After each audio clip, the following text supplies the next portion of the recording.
తాకట్లో ఉన్న మీ బంగారాన్ని విడిపించి ఆ రోజు ఆన్లైన్ రేటుకి కొంటాం. Sharma gold company.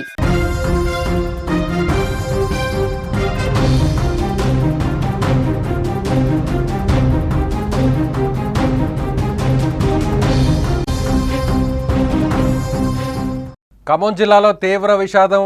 యువతి యువకుడు బలవన్మరణం. ముందుగా యువతి ఆత్మహత్య, కాసేపటికే తనువు చాలించిన యువకుడు.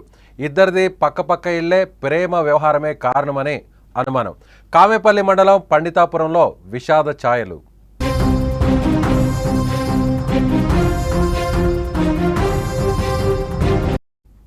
వారిద్దరివి పక్కపక్క ఇళ్ళు, తలుపు తీస్తే కనిపించే విధంగా ఉంటాయి. ఆ రెండు ఇళ్లలో ఇప్పుడు విషాదం చోటు చేసుకుంది. కారణం, ఒకరింట్లో అమ్మాయి, మరో ఇంట్లో అబ్బాయి, ఇద్దరూ చనిపోయారు. ఇద్దరివి బలవన్మరణాలే. ముందుగా అమ్మాయి, కాసేపటికే అబ్బాయి ప్రాణాలు తీసుకోవడంతో ఖమ్మం జిల్లా కామేపల్లి మండలం పండితాపురంలో విషాదాన్ని మిగిల్చింది. వారి మరణానికి ప్రేమ వ్యవహారమే కారణమని స్థానికులు, కుటుంబ సభ్యులు అనుమానిస్తున్నారు. నాకైతే ఏమీ తెలియదండి. మేము ఇంటి దగ్గర లేవు. ఓకే, మేము వచ్చేసరికి అట్లా చేసుకుంది. ఎవరు చూసారు ముందుగా? నేనే చూసా. మా అమ్మాయి ఎందుకు అట్లా చేసుకుందో దాని దగ్గర అట్టుంది. మేమందరం ఇలా కాడే ఉన్నాం. ఎవరు చూడలేకపోయాను, ఏమి చేయలేకపోయాను. ఎవరు గమ్మదీల. నేనే చూసా. మీరే చూసారా? నేనే తలుపు తీస్తే తలుపు వేడి వేసిందని ఇక్కడ కిటికీ కాడ తెర తీసి చూసిన. ఇంట్లో ఉంది గాలం ఉందంటే. బానే అన్నం తిన్నాం, బానే ఉన్నాం. మేము వెళ్ళినాం, స్నానం చేసింది బానే ఇంటి దగ్గర ఉంది. మాకే అనుమానాలు లేవండి. మా అమ్మాయి ఏమి చేయలేదు. మాకు ఏం గొడవలు లేవు. ఇక అంతా దేవుడు తీసుకుపోయింది అనుకోవడమే. మేము అసలు అట్లా అకస్మాత్తుగా జరిగింది ఏందని మాకే అర్థం కావట్లా. మేమే ఆశ్చర్యపోతాను. మేమంతా బానే ఉన్నాం. మేము బోనాల పండుగని మా అక్క వాళ్ళు హైదరాబాద్ పిలిస్తే పోయినామమ్మ. మమ్మల్ని ఆదివారం నాడు ట్రైన్ ఎక్కించి వచ్చిండమ్మా. వచ్చేసరికి ఈ కథ జరిగిందమ్మా. ఏం జరిగిందో మాకు తెలియదు. మీకు ఎప్పుడు తెలిసింది ప్రేమించుకున్న విషయం? మాకు ఏం తెలియదమ్మా. మా ప్రేమకి ఏం తెలియదు. తెలుసని అంటున్నారే, ఎందుకు చేసుకున్నాడో మాకు తెలియట్లే. నా కొడుకు ఎటు చేసుకుంటాడు అనుకోలేదమ్మా. తెలియకల్లోడమ్మా. మాకు వాడే మాకు అన్నం పెట్టేదమ్మా. మాకు వాడు పోయింది ఏం లేదు ఇప్పుడు. నా కొడుకు అన్నాలు పోయిండమ్మా. మాకు పో పెట్టే కొడుకు లేకుండా పోయిండమ్మా. మాట అంటే వాడు వాడడమ్మా. అలాంటి వాడని మేమేమనమ్మా. ఎంతమంది మీకు పిల్లలు? నాకు ఇద్దరు అబ్బాయిలు. అమ్మాయి పెద్ద అబ్బాయి. నా కొడుకు అన్నాలు అయిపోయిండమ్మా. 25 సంవత్సరాల కొడుకమ్మా. సో ఇది ఆ యువతి యువకులకు సంబంధించినటువంటి ఇద్దరికి సంబంధించిన మదర్స్ బాధపడుతున్నారు. సో హారిక, ఎవరైతే చనిపోయినటువంటి యువతికి సంబంధించిన హారిక తల్లి, సో అప్పటి వరకు ఎంతో బాగుంది, ప్రశాంతంగా ఉన్నింది, అందరం కూడా సంతోషంగా ఉన్నాం, చక్కగా మాట్లాడుకున్నాం. ఇంతలోనే రూమ్లోకి తలుపు వేసుకునింది. నేనే కాసేపటి తర్వాత తలుపు తెరిచి చూస్తే ఒక్కసారిగా వేలాడుతున్నటువంటి పరిస్థితి, ఆత్మహత్య చేసుకున్నటువంటి పరిస్థితి కనిపించిందంటూ ఆ తల్లి బోరున విలపిస్తుంది. ఎలాంటి గొడవలు లేవు, ఎలాంటి విభేదాలు లేవు, అసలు ఇద్దరి మధ్య కూడా ప్రేమ వ్యవహారం ఉందన్న సంగతి కూడా ఎవరికి కూడా తెలియదు.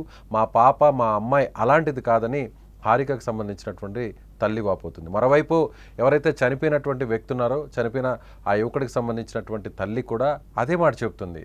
అబ్బాయి చాలా హ్యాపీగా ఉన్నాడు, సంతోషంగా ఉన్నాడు, ఏమాత్రం గొడవలు లేవు, చక్కగా వేరే ఊర్లో వదిలిపెట్టాడు, తీసుకొచ్చాడు.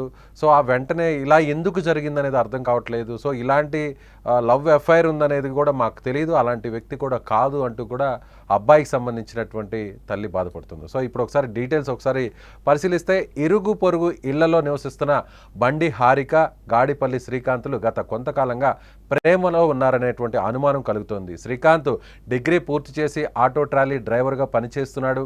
హారిక 10వ తరగతి పూర్తయిన తర్వాత చదువు మానేసి వ్యవసాయ కూలీ పనులకు వెళ్తోంది. అయితే వారి ప్రేమ విషయం ఇంట్లో తెలియడంతో హారిక ప్రాణాలు తీసుకోగా ఆమె మరణాన్ని తట్టుకోలేక శ్రీకాంత్ కూడా చనిపోయినట్లుగా తెలుస్తోంది. ఈ విషయం తెలుసుకున్న శ్రీకాంత్ కూడా పొలం వద్దకు వెళ్ళి చెట్టుకు ఉరివేసుకున్నాడు. కులాలు వేరు కావడంతో పెద్దలు ఒప్పుకోరనేటువంటి భయంతోనే ఈ ఇద్దరు చనిపోయినట్లుగా అందరూ భావిస్తున్నారు. పోలీసులు ఏమంటున్నారో ఒకసారి పోలీసులకు సంబంధించినటువంటి వర్షన్ కూడా ఒకసారి విందాం.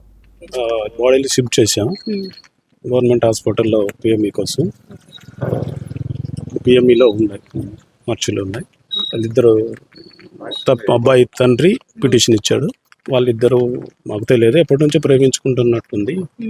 మరి రెండు కులాలు వేరు, కమ్యూనిటీలు వేరు కదా అని చెప్పేసి పెద్దలు వివాహం చేస్తారో లేదా అని చెప్పేసి తల్లిదండ్రులు ఒప్పుకుంటారో లేదా అని భయపడి మాటలు లేదంటే వాళ్ళకి తెలియదు కదా, ఈ విషయం వాళ్ళకి తెలియదు కదా, వాళ్ళు ఎడగో ఇదవుతారు.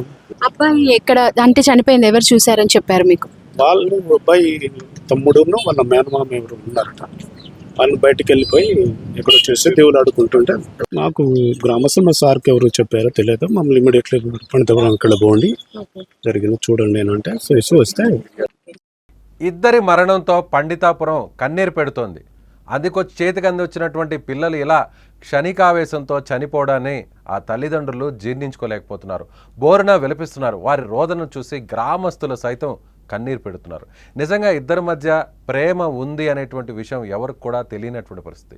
జీవితంలో ఎదురయ్యే సమస్యలకు చావు పరిష్కారం కాదు, ప్రేమ విఫలమైందని కోరుకున్న వారు వారి జీవితంలో ఇక రాలేరు. ఎవరినో మోసం చేశారని కన్నవారికి అన్యాయం చేసి కఠిన నిర్ణయాలు తీసుకోకూడదని ఇప్పుడు అందరూ కూడా కోరుకుంటున్నారు. చిన్నప్పటి నుంచి మీకోసం ఎన్నో కలలు కంటూ కష్టపడి పెంచేవారిని బాధ పెట్టవద్దంటూ కూడా ఈ ఇన్సిడెంట్ చూసినటువంటి ప్రతి ఒక్కరు ఇలా మాట్లాడుతున్నారు. అసలు నిజంగానే ఈ ఇద్దరు చనిపోవడానికి కారణం ప్రేమ వ్యవహారమేనా, లేదంటే వేరే ఇతర కారణాలు ఏమన్నా ఉన్నాయా తెలుసుకునే ప్రయత్నం చేద్దాం. ఖమ్మం జిల్లాకు సంబంధించినటువంటి సుమన్ టీవీ ప్రతినిధి రామకృష్ణ మరిన్ని వివరాలు అందిస్తారు. రామకృష్ణ, అసలు కారణాలు ఏంటి? యాక్చువల్ గా పండితాపురంలో ఇది ఇద్దరి మరణం ఒక చర్చనీయాంశంగా మారిందని చెప్పుకోవచ్చు. సో ఇక్కడ చాలా విషాద ఛాయలు కూడా గ్రామంలో అయితే ఏర్పడ్డాయి. సో పోలీసులు కూడా ముందస్తుగా ఎలాంటి అవాంఛనీయ సంఘటనలు జరగకుండా ప్రమత్తం చేసి ఊర్లో గ్రామంలో వచ్చేసి చేయించడం అయితే బందోబస్తు అయితే ఏర్పాటు చేయడం అయితే జరిగింది. అలాగే ఈ హారిక చనిపోయిన 2 గంటలకే శ్రీకాంత్ కూడా ఆ విషయం ఎవరి ద్వారానో తెలుసుకొని అక్కడి నుంచి ఆయన ఆ సమయంలో అతను ఆ గ్రామంలో లేడు, అటు నుంచి అట్టే వెళ్ళిపోయి అతను ముందు పురుగుల మందు తీసుకున్నట్టుగా, తర్వాత మళ్ళీ వెళ్ళి చెట్టుకి ఊరేసుకున్నట్టుగా అక్కడ స్థానికంగా మనకు తెలిసిన సమాచారం ప్రకారం తెలిసింది. ఏదేమైనా వీళ్ళిద్దరి మధ్య ప్రేమ వ్యవహారాన్ని చాలా గుట్టుగానే నడిచింది. కాకపోతే ఈ మధ్య కాలంలో ఆవిడ హారిక కుటుంబంలోనే కొంత అలజడి లేచింది, లేకుంటే ఆ తల్లిదండ్రులు ఏదో మందలిచ్చినట్టుగా కొంత సమాచారం అయితే మనకు అందింది. సో దాని మీద యాక్చువల్ గా అయితే ఎవరు గ్రామస్తులు కూడా అందరూ కూడా ఒక తాకిడి మీద ఉండి మనం చెప్పకూడదు లేకుంటే ఏంటి అనేది మాత్రం ఒక గోప్యతలను అయితే పాటిస్తున్నారు అనేది అయితే కనిపిస్తా ఉంది. హారికకి సంబంధించిన మన కొంత వివరాల ప్రకారం అయితే మనం వాళ్ళ ఇన్స్టాలను కూడా పరిశీలించడం జరిగింది, ఈ ఇరుగురు ఇన్స్టాగ్రామ్స్. సో ఇన్స్టాగ్రామ్ లో కూడా వాళ్ళిద్దరు కూడా ఒకరికొకరు మిత్రులుగా కనిపిస్తున్నారు. వాళ్ళ ఫాలోవర్స్ లలో కూడా ఈ రోజు వాళ్ళ స్టేట్మెంట్స్ కానీ ఇన్స్టాగ్రామ్స్ లో అన్ని చోట్ల కూడా ఒకరినొకరు మిస్ యూ అని చెప్పేసి వీరిద్దరు ప్రేమ ఇలా జరిగింది అనే విషయాన్ని కొంతమంది స్టేటస్లు పెట్టుకోవడం, ఆ ఊరి వాళ్ళే కావచ్చు, వాళ్ళ స్నేహితులే కావచ్చు, హారిక స్నేహితులు కానీ శ్రీకాంత్ స్నేహితులు కానీ దీని మీద ఇంకా పూర్తి స్థాయిలో దర్యాప్తు చేస్తున్నాం. అసలు ఎందుకు ఏదే బలమైన కారణం ఏమై ఉంటుంది అనే దశగా పోలీసులు కూడా చూస్తున్నట్టుగా తెలుస్తుంది. విజయ్, రైట్. సో ఇది రామకృష్ణ చెప్తున్నట్టుగా గ్రామం అంతా కూడా ఒకే మాట మీద ఉన్నారు, కారణాలు ఏంటో కూడా తమకు తెలియవు అని కూడా చెప్తున్నారు. సో ఇద్దరు కూడా ఇన్స్టాగ్రామ్లో కూడా మెసేజెస్ను కూడా చెక్ చేస్తే కూడా ఫ్రెండ్స్గానే ఉంటున్నారు. అయితే హారికకు సంబంధించినటువంటి ఇంట్లో గొడవ జరిగినట్లుగా వారించినట్లుగా ప్రేమించుకోవద్దు, సో వేరే కులాలకు సంబంధించినటువంటి ఇద్దరు వ్యక్తులు కాబట్టి అబ్బాయి కూడా మన కమ్యూనిటీ కాదు వేరే కులం కాబట్టి సో ప్రేమకు దూరంగా ఉండాలి అని వారించినట్టుగా తెలుస్తుంది. అయితే తమ ఇద్దరు ఎక్కడ దూరంగా విడిపోతామో, సో ఎక్కడ దూరంగా అయిపోతామో అనేటువంటి ఏకైక కారణంతోనే హారిక బలవన్మరణానికి ఆత్మహత్య చేసుకున్నట్లుగా కొందరు పోలీసులు అయితే మాత్రం మరి కొంతమంది గ్రామస్తులు అయితే మాత్రం చెప్తున్నటువంటి పరిస్థితి. అయితే వెంటనే హారిక చనిపోయినటువంటి విషయం తెలుసుకున్న వెంటనే నేరుగా శ్రీకాంత్ కూడా హారిక లేని జీవితం ఇంకా తనకు వద్దు అనుకునేటువంటి ఒక బలమైనటువంటి నిర్ణయానికి వచ్చినటువంటి నేపథ్యంలో వెంటనే అతను కూడా పురుగుల మందు తాగి చనిపోవాలనుకునేటువంటి ప్రయత్నం చేశాడు. ఆ తర్వాత ఒక ఏదైతే పొలంలో ఉన్నటువంటి చెట్టుకు కూడా ఆత్మహత్య చేసుకుని ఉరివేసుకొని చనిపోయినట్టుగా తెలుస్తుంది. మొత్తం మీద అయితే మాత్రం స్క్రీన్ మీద కనిపిస్తున్నటువంటి ఇద్దరు కూడా చాలా చక్కగా ఉన్నారు. ఇద్దరు కూడా యువకులు, శ్రీకాంత్ అలాగే హారిక ఇద్దరు కూడా పక్కపక్క సమీపంలో ఉండేటువంటి ఇంట్లోనే నివసించేవారు. సో అలా స్నేహంగా ఉన్నటువంటి ఇద్దరు పరిచయం తర్వాత ప్రేమగా మారి ఉంటుందేమో అనేటువంటి కోణంలో పోలీసులు దర్యాప్తు చేస్తున్నారు. సో ఇద్దరు కూడా చక్కగా ఎంతో మంచిగా గ్రామంలో కూడా అందరిలో మంచిగా ఉండేవారు, అందరూ కూడా మంచి పేరు తెచ్చుకున్నారు ఇద్దరు కూడా అనుకుంటున్నారు. కానీ సడన్గా ఒకే రోజులో ఇద్దరు చనిపోవడం, వెంటనే చనిపోవడం, కొన్ని గంటల వ్యవధిలోనే చనిపోవడం చూసి మొత్తం గ్రామం అంతా కూడా షాక్ అవుతున్నటువంటి పరిస్థితి. సో ఎక్కడా కూడా ఈ విషయాన్ని బయటకు కూడా ఎవరికి కూడా తెలియదు. సో ఇద్దరు ప్రేమించుకుంటున్నారు అనేటువంటి సమాచారం ఎక్కడక్కడ గ్రామంలో ఎవరికి కూడా తెలియదు, కనీసం కుటుంబ సభ్యులకు కూడా తెలియదు అనేటువంటి విషయాన్ని ఆ తల్లిదండ్రులు నేరుగా చెప్తున్నటువంటి పరిస్థితి. నేరుగా హారిక తల్లి కూడా మాట్లాడుతూ అదే మాట చెప్తున్నారు, అలాగే శ్రీకాంత్ తల్లి కూడా అదే మాట చెప్తున్నారు. ఎందుకు చనిపోయారో ఇంకా మాకు అర్థం కావట్లేదు, అసలు కారణం ఏంటో కూడా తెలియదు, అలాంటి వ్యక్తులు కాదు, సో ప్రేమ లాంటి వ్యవహారం లేదు అని చాలా కరాఖండిగా ఖచ్చితంగా ఆ ఇద్దరు తల్లులు చెప్తున్నటువంటి పరిస్థితి. అయితే గ్రామంలో మాత్రం వేరే పోలీసులు విచారణలో కావచ్చు, దర్యాప్తులో కావచ్చు, సో అక్కడికి వెళ్ళినటువంటి మీడియా కావచ్చు, అందరూ కూడా ఒకే మాట చెప్తున్నారు, ఇద్దరి మధ్య ఇలాంటి రిలేషన్ ఉందని తమకు కూడా తెలియదు.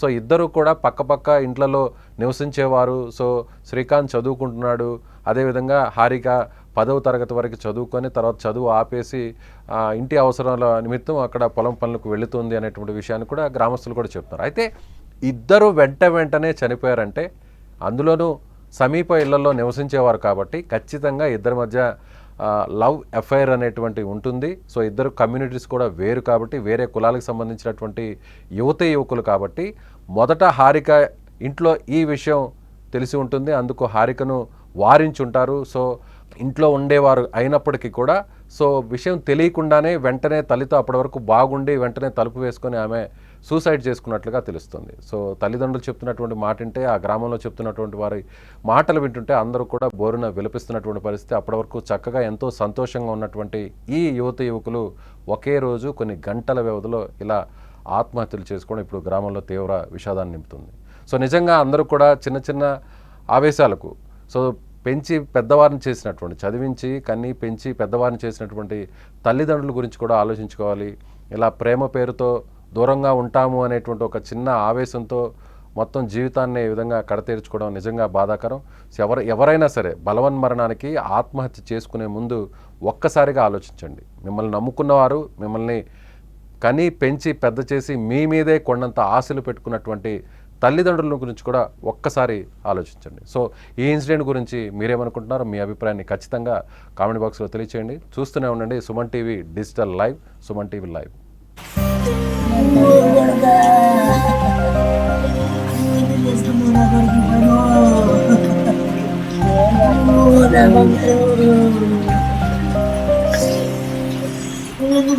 గొడకల్లో